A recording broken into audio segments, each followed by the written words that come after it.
Hi everyone, next जेस के इस पार्ट के अंदर हम लोग सीएसएस मॉड्यूल्स के बारे में बात करने वाले हैं। और सबसे पहले मैं आपको ये बताऊंगा CSS modules and normal CSS के बीच में क्या डिफरेंस होता है, थ्योरेटिकली भी प्रैक्टिकली भी, बिकॉज टॉपिक काफी इंपॉर्टेंट है। इंटरव्यूज के अंदर भी पूछा जाता है और जब आप नेक्स्ट जेस की एक एप्लीकेशन पे काम करोगे तो डेफिनेटली आपको सीएसएस के साथ भी काम करना पड़ सकता है। तो उस टाइम पे आपको पता होना चाहिए कहाँ पे आपको सीएसएस मॉड्यूल्स यूज करने हैं, कहाँ पे आपको नॉर्मल सीएसएस यूज करनी है। उसके लिए हम लोग एक मॉड्यूलर सीएसएस की फाइल क्रिएट करेंगे, उसको हम लोग यूज करके देखेंगे नेक्स्ट जेस के अंदर। अगर हमें मल्टीपल सीएसएस मॉडल्स यूज करने पड़ जाएं तो वो कैसे कर सकते हैं, वही मैं आपको बताऊंगा। इंटरव्यू क्वेश्चन भी हम लोग डिस्कस करने वाले हैं। ऑलराइट, और ये हमारी नेक्स्ट जेएस की प्लेलिस्ट है जिसके अंदर ऑलरेडी 21 वीडियोस आ चुकी हैं और भी बहुत सारी वीडियोस आएंगी। लिंक डिस्क्रिप्शन बॉक्स में मिल जाएगा, इसको बिल्कुल भी मिस मत करना अगर आप लोग नेक्स्ट जेएस सीखना चाहते हो या फिर नेक्स्ट जेएस के अंदर जॉब कर रहे हो। तो यहाँ पे आपको दोनों जगह पे डेफिनेटली हेल्प मिलने वाली है। ऑलराइट, पहले क्वेश्चन की तरफ जाते हैं कि CSS modules and normal CSS के बीच में क्या डिफरेंस होता है। पहले नॉर्मल सीएसएस कैसे काम करती है उसको हम लोग एक बार के लिए समझ लेते हैं। मान लीजिए आपने एक सीएसएस की फाइल बनाई, उसके अंदर डॉट मेन करके एक सीएसएस का आपने नाम रख दिया, क्लास बना दी और उसके अंदर आपने कलर कर दिया रेड। अब जहां भी आप लोग वो मेन क्लास यूज करोगे ना एचटीएमएल के अंदर, सबका कलर रेड हो जाएगा वहां पे, बिकॉज आपने सीएसएस के अंदर मेन क्लास बना रखी है जिसका कलर रेड डिक्लेयर कर रखा है। राइट, बट मॉड्यूलर सीएसएस के अंदर ऐसा नहीं होता। यहां पे आपको सीएसएस इंपोर्ट करनी पड़ती है एज अ ऑब्जेक्ट, तब आप उसको यूज करोगे। अब इससे क्या होता है, आपकी सीएसएस ओवरराइड नहीं होती। ऐसा क्यों? जैसा मैंने आपको बताया कि आपने क्या करा, मेन नाम से क्लास बनाई नॉर्मल सीएसएस के अंदर, 10 जगह पे आपने उसको यूज कर लिया। तो जहां जहां पे आपकी मेन क्लास थी सबका कलर रेड हो गया। बट मान लो आप सारी की सारी मेन क्लास का रेड कलर नहीं करना चाहते, राइट, तो क्या करोगे? तो दिक्कत है, तो आपको अलग क्लास डिक्लेयर करनी पड़ेगी। बट मॉड्यूलर सीएसएस की हेल्प से आप लोग उसको फिक्स कर सकते हो। आपका अगर क्लास का नाम सेम भी है तो भी आपको परफेक्टली काम करेगा, अलग अलग आप सीएसएस अप्लाई कर सकते हो। सेकंड चीज यहां पे क्या आती है, मान लो आपने दो फाइल बना ली नॉर्मल सीएसएस की, एक के अंदर जो मेन क्लास थी उसका कलर कर दिया आपने रेड, दूसरे के अंदर कर दिया ग्रीन। तो बहुत जगह पे आप लोगों की क्लासेस हैं वो ओवरराइड भी हो सकती हैं, बिकॉज सेम नाम से आपने दो क्लासेस बना रखी हैं। बट सीएसएस मॉड्यूल के साथ में ऐसा नहीं हो सकता, बिकॉज वहां हम लोग स्पेशली इंपोर्ट करते हैं क्लासेस, अपने आप चिपकती नहीं है वो, हम लोग इंपोर्ट करके उसको फोर्सफुली अप्लाई करते हैं। राइट, अब इसको मैं समझाता हूं कैसे। पहले मैं एक नॉर्मल सीएसएस की फाइल है मेरे पास यहाँ पे ग्लोबल डॉट सीएसएस करके। ऑलराइट, इसके अंदर डॉट मेन नाम से क्लास बना देता हूं जिसका मैं कलर कर देता हूं यहाँ पे रेड। सिंपल है। अब मैं पेज डॉट जेएस के अंदर जाता हूं और यहाँ पे मेरी मेन क्लास का जो नाम है खुद दोबारा से लिख देता हूं मैं, राइट, मेन इस तरीके से दिया हुआ है। अब मैं यहाँ पे वापस आता हूं, इसका कलर यहाँ पे रेड हो चुका है, परफेक्ट। अब मैं सेम क्लास जो मैंने यहाँ पे मेन क्लास यूज करी है, इसको मैं मान लो H1 H22 के टैग के साथ यूज करता हूं, राइट, और यहां पे कर देता हूं हेडिंग 2। सेम इसी तरीके से मैं एक पी टैग भी लेता हूं और यहां पे लिख देता हूं सम टेक्स्ट, और इसका भी मैं क्लास क्या नाम दे देता हूं मेन। अब सबका कलर क्या हो गया, यहाँ पे रेड हो गया, आप देख सकते हो। राइट, तो नॉर्मल सीएसएस इस तरीके से काम करती है। बट हम लोग क्या करेंगे, जब भी मॉड्यूलर सीएसएस यूज करेंगे तो क्लास को हम लोग इंपोर्ट करेंगे ऊपर से। राइट, वो मैं आपको करके दिखाऊंगा। बट एक बार के लिए इसका डिसएडवांटेज देख लो आप किस तरीके से। आपने क्या करा, ग्लोबल डॉट सीएसएस के अंदर एक मेन क्लास बना दी, राइट, और यहाँ पे इसका कलर दे दिया रेड। अब कोई और बंदा आता है जिसको इसके बारे में अवेयर नहीं है, मे बी वो बिगनर है, फ्रेशर है, वो क्या करता है, जो स्टाइल डॉट सीएसएस वाली फाइल है ना, इसके अंदर एक और मेन क्लास बना देता है। उसको नहीं पता गलती से, बिकॉज बहुत बड़ा प्रोजेक्ट है, और इसके अंदर उसने कलर दे दिया यहाँ पे लेट से ब्लू, ठीक है, और इसको इंपोर्ट कर दिया यहाँ पे लेआउट डॉट जेएस के अंदर, जैसे कि ऊपर हम लोगों ने ग्लोबल डॉट सीएसएस यूज कर रखी थी ग्लोबल्स, राइट। तो यहाँ पे उसने क्या करा, स्टाइल डॉट सीएसएस को यूज कर दिया। अब यहाँ पे आप आगे देखोगे सबका कलर ब्लू हो गया। तो राइट, प्रॉब्लम है, एक बंदे ने गलती से एक जगह क्लास डिक्लेयर कर दी एक छोटी सी, और पूरी साइट का कलर चेंज हो जाएगा, right, which is not correct. तो हम लोग यहाँ पे मॉड्यूलर सीएसएस यूज कर सकते हैं। वो कैसे काम करती है उसके लिए मैं आपको बताता हूँ। सबसे पहले जो ये वाली चीज है ना, इसको मैं हटा देता हूँ यहाँ से, ठीक है, आपको इजीली समझ में आएगी, अदरवाइज ना आपका मिक्स मैच होता रहेगा। इन सबको मैं हटा देता हूँ। लेआउट से जो मैंने इंपोर्ट करी थी इसको भी मैं हटा देता हूँ, इसकी भी कोई जरूरत नहीं है। और अब हमारे पास यहाँ पे नॉर्मल सा टेक्स्ट है, यहाँ पे आप देख सकते हो, ठीक है। अब मैं यहाँ पे एक और न्यू क्लास डिक्लेयर करता हूँ ऐप के अंदर, जिसका मैं कुछ भी नाम रख लेता हूँ। लेट्स से मैंने इसका नाम यहाँ पे रखा यूजर कर देता हूँ, कुछ भी आप नाम रख लेना, ठीक है। मैं यहाँ पे रख लेता हूँ यूज, कस्टम कर देता हूँ मैं, कस्टम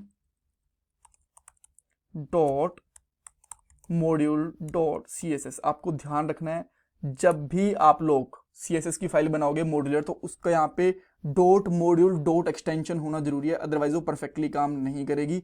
किसी किसी ब्राउजर के अंदर दिक्कत कर सकती है और बहुत जगह पे दिक्कत कर सकते हैं, किसी किसी जगह पे नहीं। ऑलराइट, अब मैं यहाँ पे क्या करता हूँ, यहाँ पे एक मेन क्लास में डिक्लेयर करता हूँ, ठीक है, जैसे हम लोगों ने वहां पे पहले करी थी। और इसका मैं यहाँ पे कलर देता हूँ, लेट से ग्रीन। ग्रीन कलर दे दिया, सिंपल है, कोई दिक्कत नहीं है। अब मैं इसको क्या करता हूँ, इंपोर्ट करता हूँ, लेट से जहां भी मैं इसको यूज करना चाहता हूँ उसी के अंदर हम लोग स्पेसिफिकली इंपोर्ट करेंगे कंपोनेंट के अंदर, ऐसा नहीं ग्लोबल के अंदर डायरेक्टली यूज कर लेंगे इसको, ठीक है। तो पेज डॉट जेएस इसके अंदर हम लोग इसको इंपोर्ट करेंगे। मैं यहाँ पे क्या करता हूँ, इंपोर्ट, इसका मैं यहाँ पे नाम देता हूँ कस्टम फ्रॉम, और इसको इंपोर्ट करता हूँ मैं custom dot module dot CSS। क्या ये अप्लाई हुई अपने आप? पहली चीज तो ये देखो, बिल्कुल भी अप्लाई नहीं हुई, बिकॉज पहले जब भी हम लोगों ने CSS लिखी थी ग्लोबल के अंदर और इसके अंदर, वो डायरेक्टली अप्लाई हो गई थी, राइट, जैसे हम लोगों ने ऊपर इंपोर्ट करी थी, बट ये ऐसे अप्लाई नहीं हुई। इवन यहाँ पे क्लास देखो मेन दे रखी है और इसके अंदर भी हम लोगों ने डॉट मेन यूज कर रखी है। तो ये काम कैसे करेगी? देखो, सबसे पहले तो मैं दो नीचे वाली चीजों को हटाता हूँ, ठीक है, और यहाँ पे मैं क्या करता हूँ, इसकी बजाय मुझे इस तरीके से यूज करना पड़ेगा, जैसे मैंने आपको बोला ना इंपोर्ट करके जैसे ऑब्जेक्ट के जैसे यूज करना पड़ेगा, कस्टम डॉट मेन। और अब देखो इसका कलर हो गया ग्रीन, ठीक है। एक चीज तो ये हो गई। अब मान लो सेम जैसे कि मैंने यहाँ पे एक क्लास बनाई थी कस्टम, ठीक है। अब मैं यहाँ पे करता हूँ, लेट से एक और एक फाइल बना लेता हूं मैं, other dot module dot CSS, ठीक है। और इसके अंदर भी मेन नाम से क्लास रख देता हूं मैं, और इसका मैं यहाँ पे कलर कर देता हूं, लेट से येलो, ठीक है। ऑरेंज कर दूं क्या? ऑरेंज कर देता हूं, ऑरेंज ठीक रहेगा। ऑरेंज कर दिया मैंने, ठीक है। अब मैं क्या करता हूं, इसको भी ऊपर इंपोर्ट कर देता हूं, जैसे मैंने इसको इंपोर्ट करा था। यहाँ पे कर देता हूं मैं अदर, कुछ भी नाम रख सकते हो यहाँ पे अदर, और यहाँ पे इंपोर्ट करने के लिए ये। तो क्या क्या गलत कर दिया मैंने यार, मेन इज नोट, अच्छा इसको मैंने आगे डॉट नहीं लगाया, सॉरी, मेन लगा दिया, ठीक है। तो अब क्या इसका कलर चेंज हुआ? पहली चीज तो ये देखो, बिल्कुल भी चेंज नहीं हुआ, राइट। इवन मैंने ये वाला कलर दे रखा है, इसका कलर चेंज नहीं हुआ। इवन मैंने इसको नीचे इंपोर्ट करा है। अब मुझे यहाँ पे मान लो अब यूज करना है, दोनों के अंदर मेन क्लासेस ही हैं, अब मुझे यूज करना है यहाँ पे H2 टैग के साथ में अदर वाला जो CSS है वो यूज करनी है। तो मैं यहाँ पे क्या करूंगा, अदर डॉट मेन, और अब देखो नीचे वाले का क्या कलर हो गया, यहाँ पे ऑरेंज, और ऊपर वाले क्या हो गया, ग्रीन।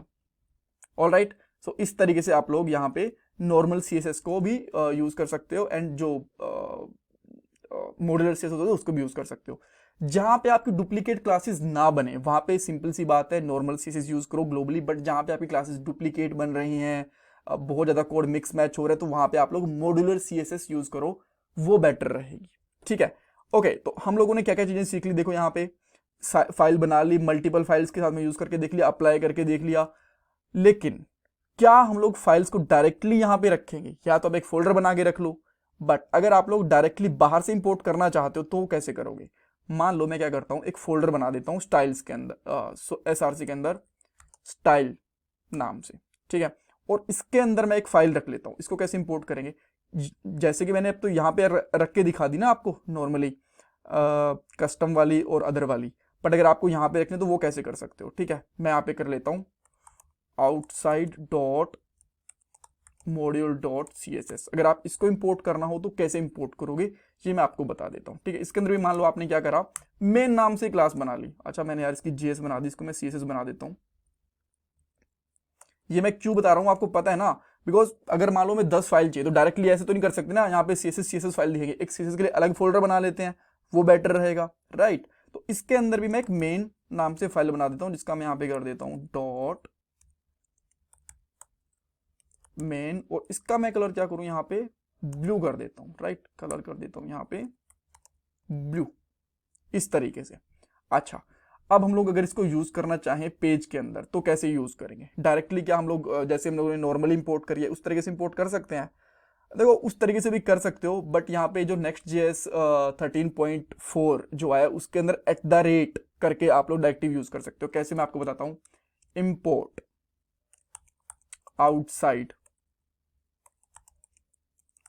फ्रॉम, और यहां पे आप सिंपली यूज करो @ उसके बाद में जो भी आप लोगों ने ऐप के बाहर फोल्डर बनाया है, style,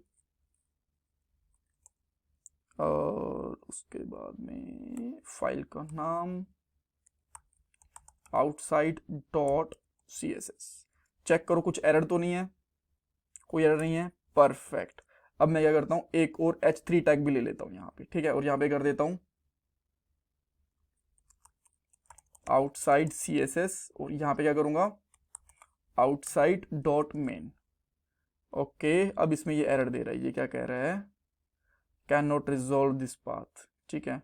so let me check कि इसके अंदर क्या दिक्कत हुई है।